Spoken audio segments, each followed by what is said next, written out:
Siya talagang pagdating dito sa loob ng lounge. Grabe. Tingnan mo may in-order. Ayan mo. Oh, dalawang juice. Isang katutak na tinapay. Saka yung hindi maliit na lagay ng goto, yung malaki. Saka 8 palamat. Grabe ka naman. Hindi pa ako nagla-lunch. Anong oras na?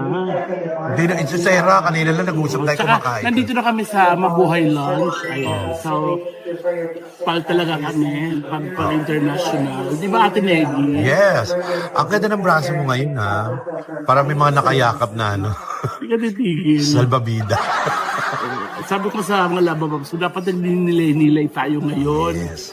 Pero kasi, Walang pagninil. Ang ganda mo naman. yes. Huwag tinututok-tutok. Dahil di para nga makita ng mga kalababo mo. Hindi ka lababo. Alam mo, Babs pala. Kumain ka na, huwag ka na mahiya.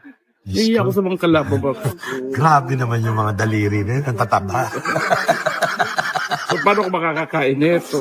Grabe. Ano ang mga lababab?